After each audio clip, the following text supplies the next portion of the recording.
BOCAT TV Nera. Tukwaniriza nnyo mpozi ate ku BOCAT TV ate gattako no ku mukutu ogwa Kaye Wisdom. Alanga tuli wano Kaye Wisdom Broadcasting Service otusinzira okuweereza oli otya osiibye otya jigenze ite jonna ku lwalero. Nze SULA SSENYONGA ate mpozi njagala okujjukiza banafa ba BOCAT Studios abakolera mpozi ate audio w'omulembe ne video ez'omulembe ku noti 75488735 ojja kubeera ngo omufuna oyagala kalango ka video ka audio byonna tubikolera bulungi nnyo ne tukujjukiza Maria's Juice gwalina omukolo gwonna ogw'embaga kwanjula kukyala birthday party ne buli mukolo gwonna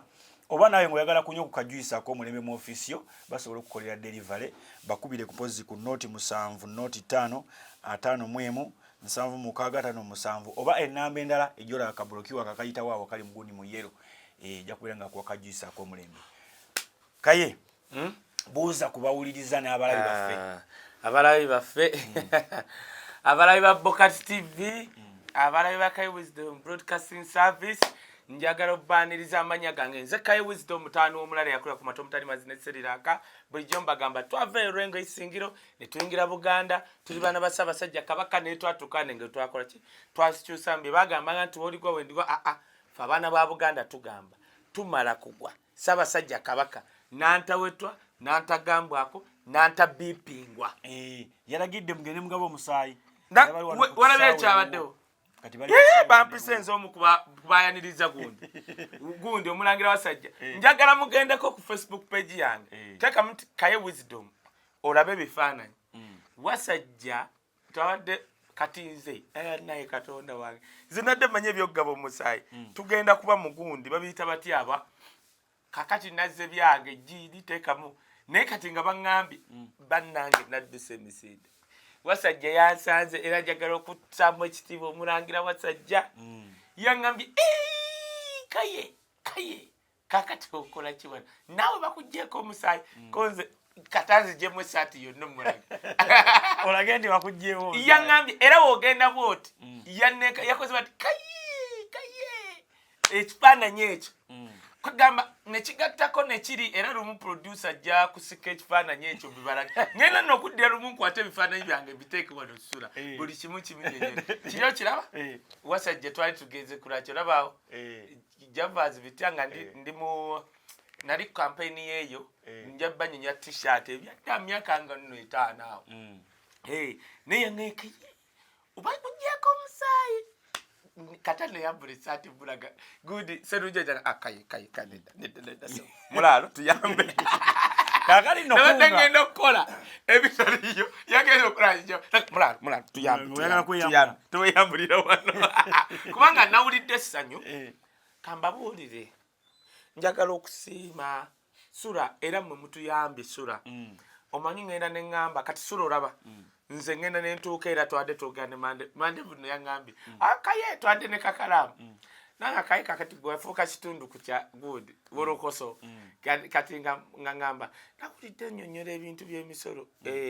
dakiika 5 SULA oyo mugambe mujja kwogera ne bino ebye program during oba lwakuno oba lwakumeka naye SULA oyo mugambe naye kakati olwokuna SULA oyo asobola okuwa time ennyingi olwokuna lwolina kujja misana saa 8 naŋŋamba naye olokoso dakiika 5 kati ate gwe obinyonnyola speed ebintu byammwe ffe tukulinze naye kati olaba mandeeva okutuuka okugamba nti Kaye wafuuka kitundu kya olokoso singa si mmwe producer mukitegeera because at the first place waliwo omuntu akuzuula SULA n'oŋŋamba Kaye janguwa kino gwokitegeera kati weetaba gwe nga mumpadde opportunity nze nali njukiza Kasuku ne muga Kasuku omanyi Dembe yali ekyali eri nonsanga nali njogera ne babiri n'ogamba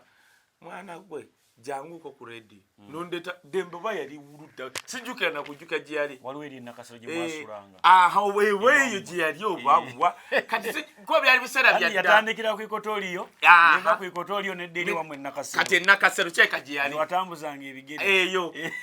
kati nga tewali nfuufu nanswera twatambuzanga anti ngo otambuza ebigere ogende ku square ozanye Kanisa square nga lujja tewaliwo bantu muzanyira mu lujja lw'abaana ng'olujja lwa Square lwabaki lwasala kigo tebamusitula nga ali bwerere mugundi wa Nyakana gwe ngamba mukyala wa Nyakana era nkunonya oyo Charlotte mukyala wa Nyakana oyo nze muwa respect ne family ye be bali bannanyini City Square nga lujja lwabwe ng'ennyumba yeri oba ye High Court kakati ebiseera byaffe tukula abana yitebwa biki awo mu Kampala nga temuba nnyo bantu akawungeeze kati abasula omwo abayindi baani kati nga waliwo ne bana bagagga bakalimu oyo kalimu nga mwenna mujje n'omumanya nti bakalimu bagenze eno hoteli bagiyita batya ng'ogenda ku Sheraton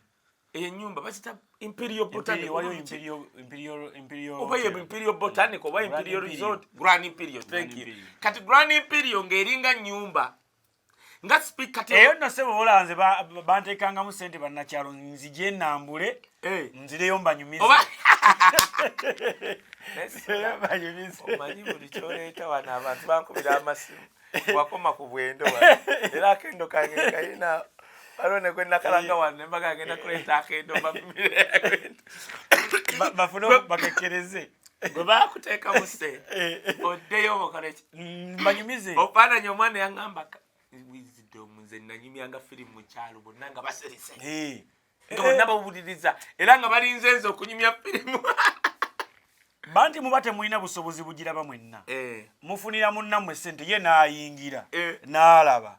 bw'avaayo n'abanyumiza firimu ebadde jakati gwe gwe babadde sente olina okuba nga omutwe gukola nnyo nga tolina kyogenda kumisinga mu firimu eyo kati n'ebino ebyaffe bagamba tolina boogera ku kigundi waliwo ekifo kyebogerako ndi gyeye nga basonda gwegenda kati nze nayogera wano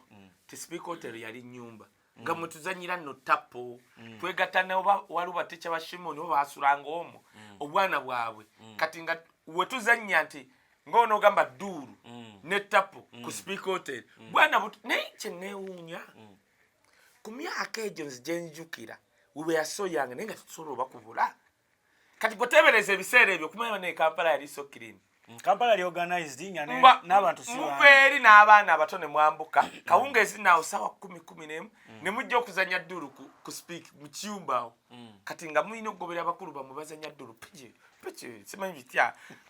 kati ne wabeerawo akano akantu simanyi okukuba kati ng'abaana babayindi nga tewali masimu naye nga simanyi buno obufumita buno kokuba bali kati jukira bali abayindi bajjanga waliwo n'emizannyo waliwo ne buno obuntu buno bw'okukola bwoti abawala nga tunyumya okulaba abawala nga beetoloola bwe bati kati abali abayindi bye bajjanga nabwo ennyo okusinga obwo naye nga that mixture nga n'abayindi ofcourse abayindi baba bamanyi wisdom mwana wo n'ogundi mwene ne mwegattawo kakati abaana babatica be baalenga abaabaavu abaana ba Shimoni batica be Shimoni era kati ng'okujja okutweyungamu awo mwetolooza obuntu omupiira we gudduka eri bwe badduka ogujjayo ne baleeta naye nno naffe obwo twabucupula omanyi omwavu naye abeera ne pulaani B kati obwo mwe bwakolanga buno ffe twakozesanga okufuna omupiira gwa pikipiki omukadde gweoyambala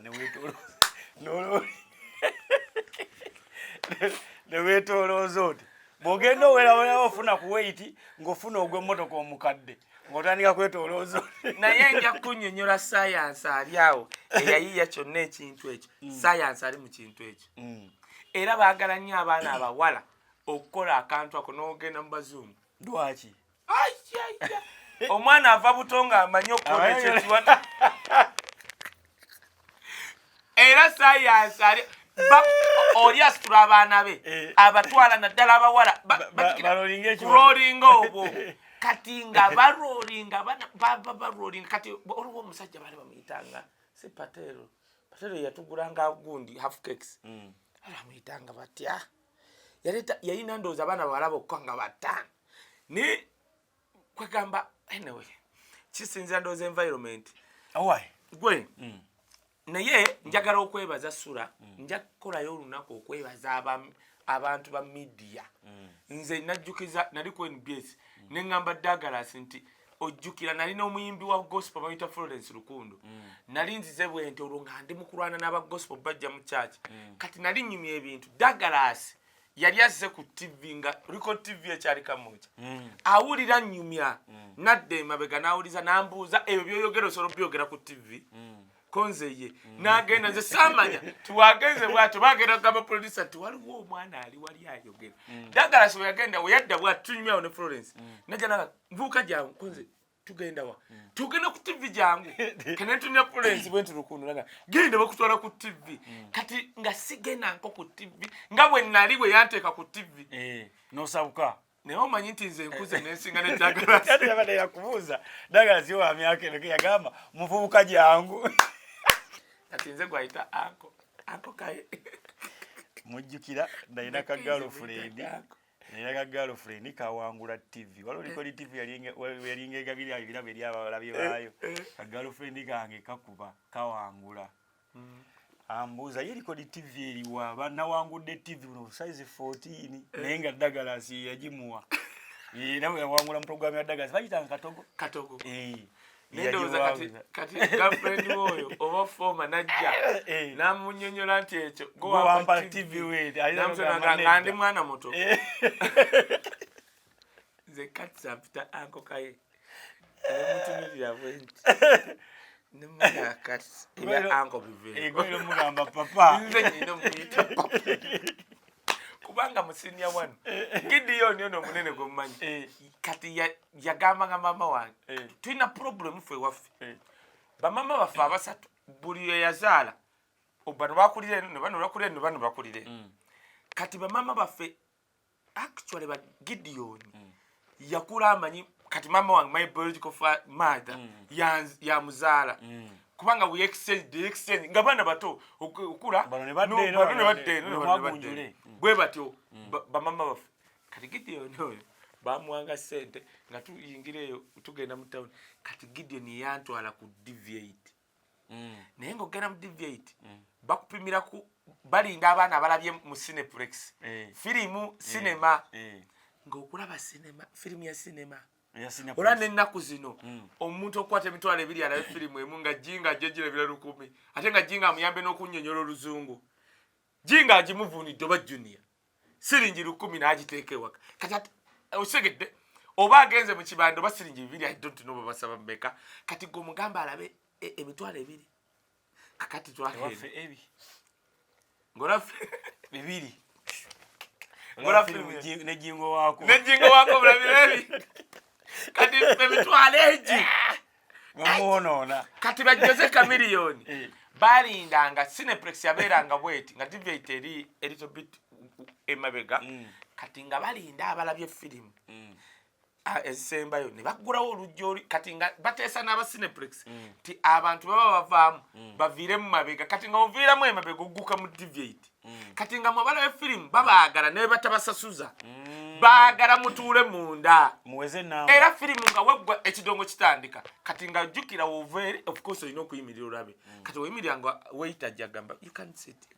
nga deviate yali amusajja bamita mu Jamaica nga rasta kati bwe tutyo nayingira mu deviate nga ndi mwana wakiri ojanywa kasoda naye ekiri fane abalibo bakwagalako sente ate nga baweta bamuli bagera abava mu cinema gobbe yebandala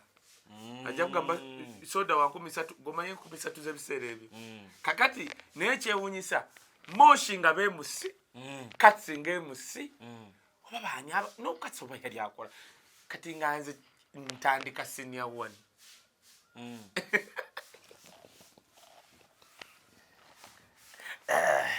akati ntya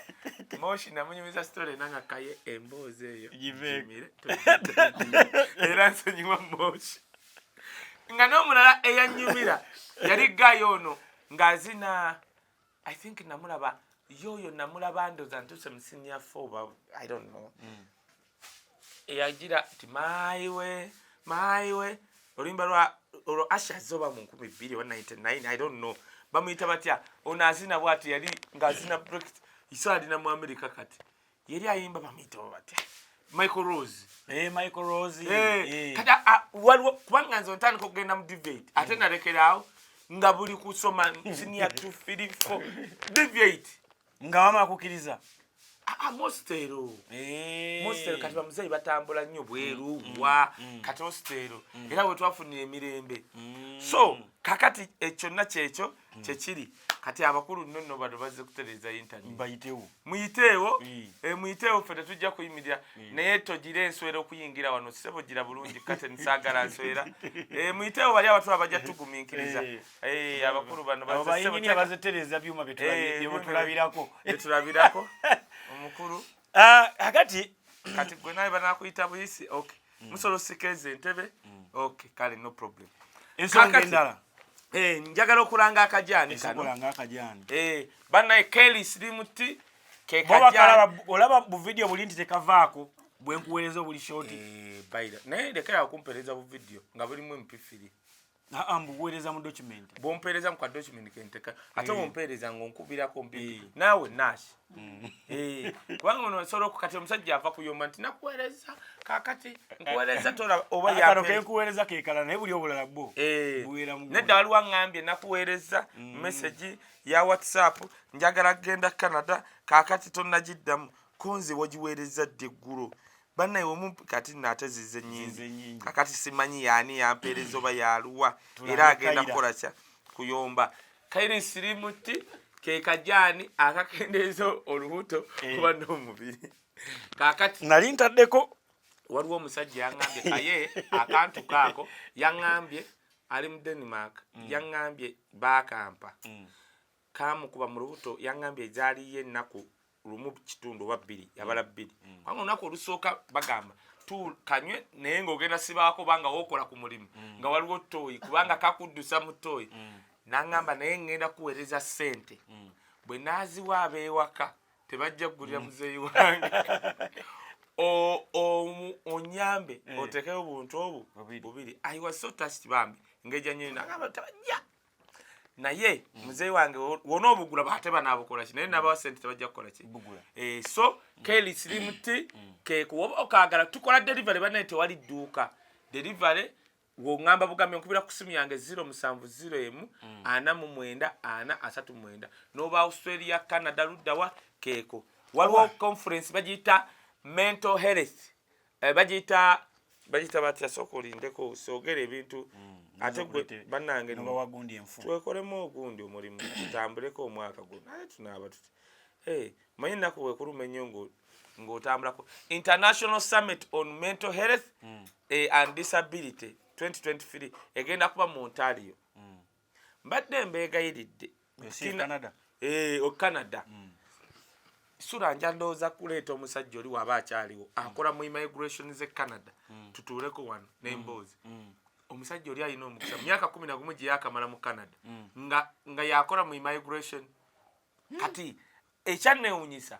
Canada bakukkiriza wadde okola mu gavumenti osobola okugulawo ne company eyo nga is an immigration consultant be bano nti bw'oba osaba visa nga onoosaba immigration lawyer kuteeka covering letter paper nagakola kino naye bakuma asobola obbawandiikira nti this guy alina kujja wano kati ye yajja wano n'atunyumiza n'agamba mba mwagala kunkakasa genda ku website eno ya embassy simanyi oba ya immigration ya Canada teekamu ennamba eno ojja laba ekifaananyi kyaye nga kizze n'erinnya lyange n'agamba era omuntu wagambanga nti immigration officer kuyamba musabe ennamba eyo gikebere ku website waba taliiyo takubbanga ssente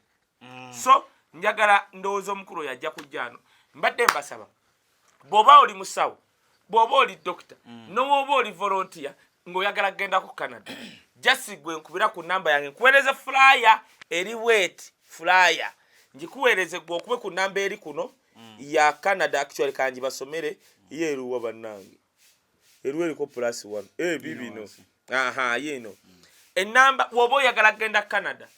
nga gwe oyagala kgenda mwolese guno naye bw'omumala okusasula mbadde nsaba Sula ono nja musaba omusajja ono waba akyali mu Uganda ajjeko wano annyonnyole gwayagala okgenda Canada bw'omala okuwa bali kuba bano bakuwa invitation then noonoonya kukolera ku paperwork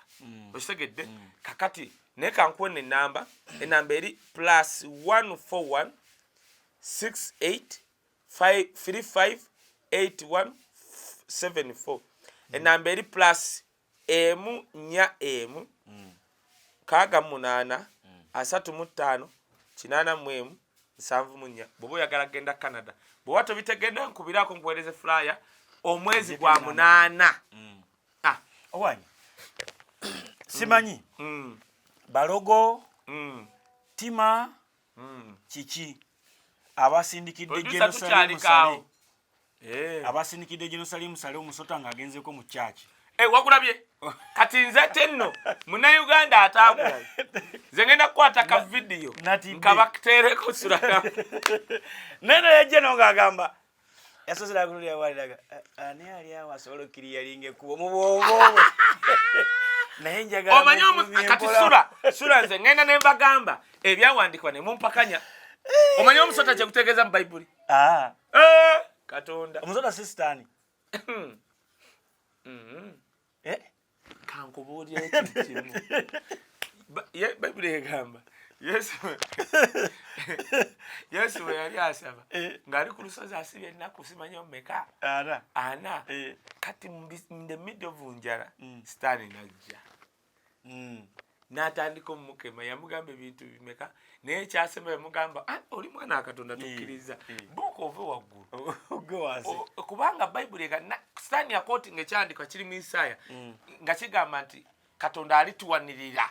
taliganya wadde lugalo lwaffe oba kagere kugwa ku jjinja I don't know oba mbivunire bulungi mu Luganda our feet or something kuloza ku bukaawu bwa jjinja okuva waggulu Katonda asobola okukola ki akati sitaani agamba Yesu anti kitaawe yagamba alibawanirira lwaki tobuuka oba oli mwana wa Katonda buuka ove waggulu wekkate ku ttaka kati kankubulira ebintu nga 2-3 sula olaba ekyaki bwe babadde abo bandabika baba bakatuliki oba baprotestant bwe baba bakatuliki charismatic mwe charismatic riniwo be bakatuliki abalinga abalokole omanyi lwaki kubanga Omusotta yegwazze video eyo nga emugirabye abamu batandise osabanga abalokole obalaba likanda nga bagoba sitaani ababaddewo kikulaga te Kanisa we baba yabadde abakatuliki babayita ba charismatic renewal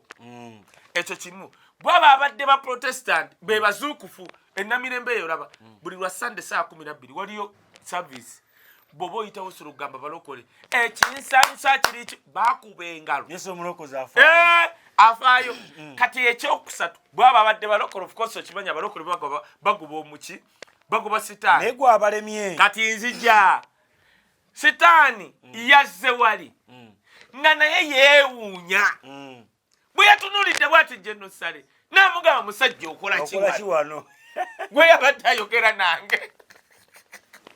lwaki ondyamu olugwe oli General Saleh muzeyi wange namugamba weerongoose wejjeeko ababbi n'abayaya babeetolodde sitaani tasobola kuganya muntu ali mu NRM na mu gavumenti eno ng'amumanyidde ddala basamize balogo bambala irizi ate n'akulaba ng'ozze ku wolotaali ke kayimba ka Bugembe gwe ng'ozze ku wolotaali golooza lwaki ogwo Omusotta tegwajja nga gulaba Mama Fiina Bugembe amuyise why nti sitaani akimanyi ti Bugembe mulongoofu n'abali awo baki naye ate nga kisse ti ne Mama Fiina Bugembe amugambye maama gwakulembera abasamize naye nze kugamba ku kibikwatagana ku bya Katonda kati kyobola sitaani teyajja kukola commotion wa Bugembe kono yazze n'agamba ono mulese nakusembera nedda sebo temujja mubatiza tajja kulya kagaati sitaani yazze wali n'akola effujjo lyonna ku General Saleh bannange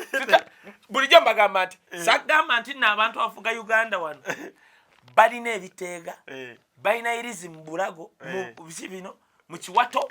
kyova olaba puleya outo gyogenda bino Museveni byateeka byakopa mu America newe basaba batya Mukama tasobola kukka era basobola okusaba okuva ku makya ne baleeta abasiraamu ne baleeta abalokole nga mutuufu ffe abava mu nsi y'omwoyo towulirayo wadde kubeerawo kwa Mukama n'akamu ekyabadde awo General Saleh babadde bamugamba ng'omusajja gaggwe musajja n'abakwetoolodde kiki mukola wano muzeyi wange General Saleh ddayo weetereeze indi Omusotta nga gwabadde munene ne gugaana gwolabye kyabaddewo nze naye gwagala gusinzire guti kukwera ddala kati kankubuulire wennyini goloza lwaki tegwatambudde ne gugenda eri ku olutaali gwabadde wennyini watudde gwakozemu ku weyatudde bwati ng'agamba mwenna abakuumi bange mugobeddwa yasose n'atula bwati n'aguma olwalwankazi ezajjeno yagenze okulaba lwankaza jenu tezijja kukolanga kunnumye watya nga gwabadde gubuuse newe gwaka tegumulumye kale ne gujjako buze ne bwe gwago mukutte ku wandirabye ebigo goloza bo tebamanyi wandirabye ebigo nagamba era nagamba muzeeyi wange nti muzeeyi Sale kwata bulungi nze ngenda okujja wali okuwolereza nga bakutwala kaguddeyo wandirabye ebigo kankubuulire kitegeeza kisula kyembadde nkubuuzako kati sula nabagamba yenna omukulembeze agenda okuddamu okuvuga Uganda you must be spiritual lino eggwanga lyasimbibwa Katonda sula nkubuulira genda ole national assembly za Africa olabe kyezitegeeza eya Uganda eri so unique nga olabe eya America national assembly ya Uganda esimba Uganda mu Katonda nebasamira batya wano otegere kyengamba o Uganda me God oppose nti o Uganda leka Katonda akuwumbatire akuwambatire yes mpayo national assembly eri bweti ogenda olabe neya America national assembly ya Uganda sala ekwata Uganda negiteeka mu maaso mikono gya Katonda kati bano abatufuga abasamize ababbi nagamba NRM oyakola anthem eyo yali yetegekera biseera bino nedda munnange yali akola anthem eyo Katonda yamugwako ng'akimanyi waliwo ababbi n'abasamize nagamba if you want omuntu akugambanga describe NRM is a party eyababbi abalyakuzi okuba bali babba ekyokubiri kyenjagala muyige sula mbigamba wano Katonda waba agobye obukulembeze ng'abukyayi oba ng'abuvunaana tavunaana mulembe gumu nalabye muzeeyi wange Genosala atandise okufuuka ddiikula ku internet ogenda kulaba Katonda agenda banenya emirembe egyo kankubuuze okimanyi nti nno njagala owulize kyengenda okugamba okimanyi nti bwe mbagamba nti Bobi Wine Katonda amufukako amafuta it's not a joke teri musota gusobola kujja mu kanisa nga nsereke si nkadde ne gugaanira mu muntu etali ya ssubi ne gubetise mu direction imu bweti nga tegugenze wali faaza ne gugaanirawo ojjukira akayimba ke bayimbanga edda ku mulembe gw'Obotembu simanyi embala baaseeruma yaluma obote ettako nemujja ku ntebe kakati tubadde tugenda kiddamu twali tugamba kobula eruma yaluma muzeeyi wa wisdom obutuuliro nemujja ku ntebe paka bu nga bakayimba kali akobote embala baaseeruma yaluma obote ettako nemujja ku kati tubadde tugenda kayimba omusoso gwa kobula guluma gwaluma Sale ettako nemujja ku ntebe pa nkubuulidde Katonda kasita agoba government mugenda nze mbabule omanyize byemagaba bya mwoyo kambabule sula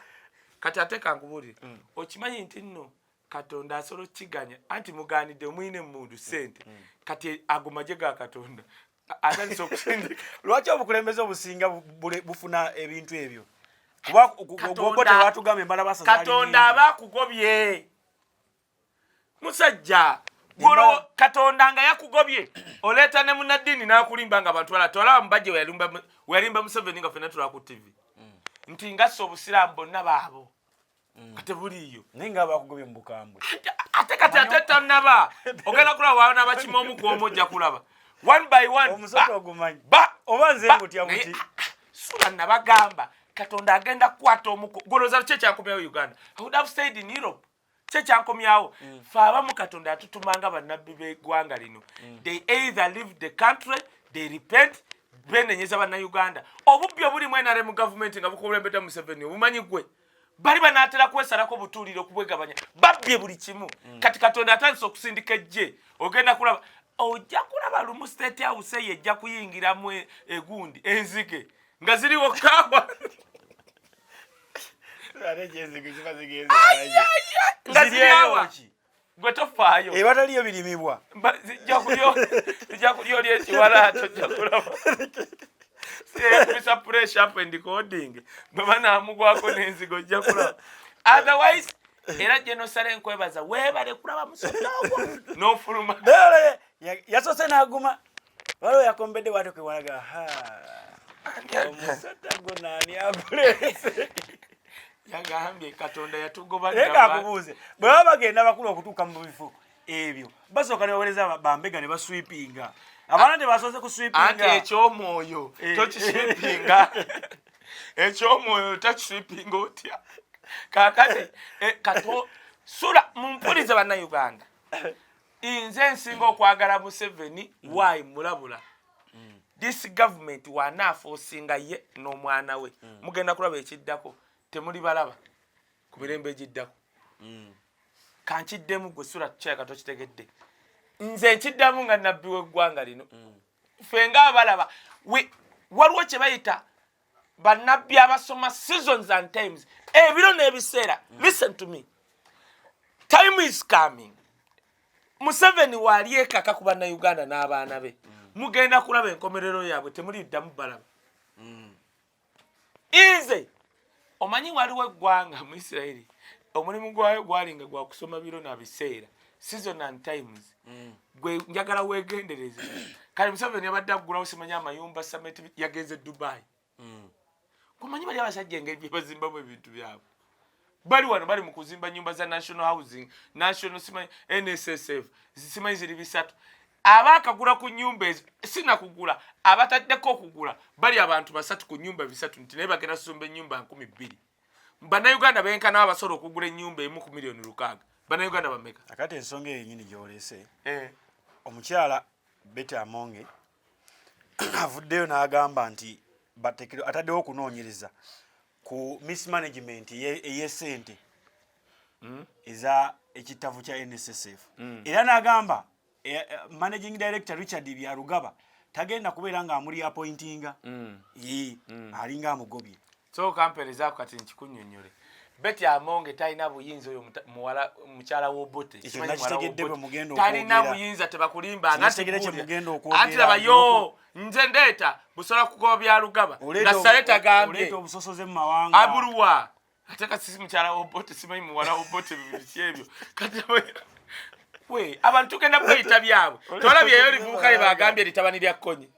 lino lya Balasheira nze nadde simanyi nti Rickman mutabani wa Kkonyi nenange nagenze afaanana Kkonyi baleese ekifaananyi kya Kkonyi ne Rickman nawe era Kkonyi abaana be balina wano twakizudde bulijjo neebuuza Rickman lwaki tatulaga ku maama we na taata we kumbe tusobola okubeera wano nga Kkonyi yatuteekamu nti abaana be abaana balina mu gavumenti ng'abaana babali mu gavumenti bakubalaga abaana ba Kkonyi bali wano bakubalaga bamukunkumula okwekutula abamuyimana mu Luganda bikaani lya Kkonyi litwagalira Shira Kasumba liri mukana akabandi tukole show nkulage Kasumba ya nyampye Kasumba ya nyampye bukyanga wepanga Kasumba ya nyampye nagamba Kasumba kwaton Bob Wine at your own risk Kasumba ya nyampye twende tumanyi nti omwana we naye asula mu bitebe bya bbala no producer sibyogera wano kambabuulire mmwe njogera ebintu ne mulowooza nti nsaaga nze gundi amwe product of Prayer Mountain gwali ogenza ku Prayer Mountain hatugimanyi nagimanya eri Seguku nga tusaba tukulidde mu kusaba ewa my gundi my uncle echachi y'abalokole revival wetandikira bonna baserwadda bapasa na meruta bani mbalabyeko ewaka siri nnyonnyo munaddiini naye era nga omanyi nti kati okulidde mu maka otegedde Katonda wayogera kitegedde ekintu ekyo I can and that one ekirabo Katonda akituwa okumanya ebiro n'ebiseera nze nkunnyonnyodde SULA ne nkugamba omukono gwa Mukama guli ku Bobby genderera abantu abalumba Bobby Kyovola Museveni engeri gye yali abaddeko ne Katonda at one time yegendereza byakola tasobola kuvuma Bobi Wine amuyita my son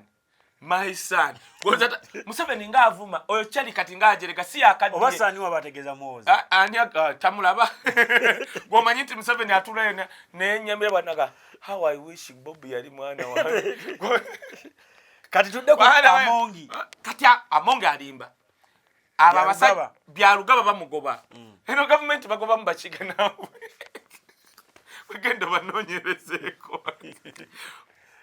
Amongi agoba byalugaba tagera muda mu executive director wa SSF na Saleh ya mugambi Amongi yewaleba walabako minister gundi permanent secretary yali wa ministry ya finance bali bamitani Kanisa Kanisa oyo yali aganiddewo omaye kyaliwo kasita sala gambo jabba gujja kulaba ekikubye omusajja ono kyangu nnyo ki kasita bana abasajja basobola okujja ne bakima sente naga tuwe bilioni 5 oziganira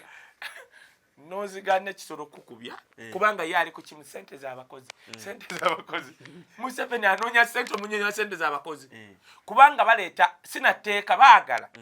government ya Uganda ibeina kyetaaga ekozesa sente za NSSF naye badde zikozesa bawolako Kenya anti bawolako Kenya nga sente bazijja mu kitovu okuwola no government okuzeeta ane abawolukusa sente z'abakozi nacho kyali kikyamu however babawolukusa to invest we banafunya amagoba kati abasajja baagala full access ku sente ezo Museveni takyalina gyewola sente bakuwulire n'ebisawo kati omusajja ekyo kigenda mukubya kati akyaliwo mu mateeka agamba kati olya beti agamba waweza emyaka 6 sigizaayo onagamba nedda siva wano kubanga naye alabyeko komishona w'amakomera byaluga bamita batya oyo komishona akulembera amakomera ga Uganda etteeka ligamba Basajja tosobola kuba commissioner ng'osussa emyaka yatuuka dda mu retirement ne bamulemezaawo ne byaluga balemeddewo ate muwagira omanyi lwaki nawagira nnyo General Katumba Amala Nyakairima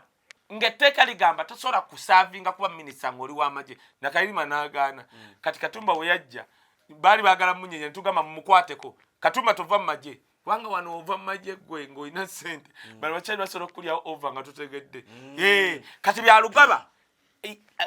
abalemesa access ku sente z'abana Uganda ne bamukuba mawulire tali awoleza byalugaba oyo ekitegeeza byalugaba mutuufu nnyo naye ate ekyemyaka ate ekyemyaka nkunnyonnyodde akulembera abakozi emyaka gyayitako dda bonna gyayitako gonna amateeka bagamenye bamukuba lwa sente is a broke baagala gavumenti ebe ne access ku sente ezo akyakiganye anti teeka kati abagaba we munazikozesa musobola obutazizza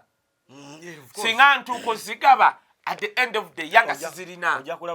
kati bagenda mukuba kati kakubulye ekyakubya lwa Kanizi eyali permanent secretary of ministry ya finance kugaana penet oyo gwe bagamba okuzimba eddwaliro n'emmwanyi kumuwa sente bamukuba musajja watu n'agenda n'amannyo ge ne baleeta waabwe ngobi yakera n'adda ku TV n'engamba bannange Katonda ndekera obwavu ndekera ensa n'amagezi n'okutegeera obugaga n'otwala ngobi gwe nalimpa respect okuva ku National Theatre namula ku NBS ng'awolereza penalty ne diiru ya coffee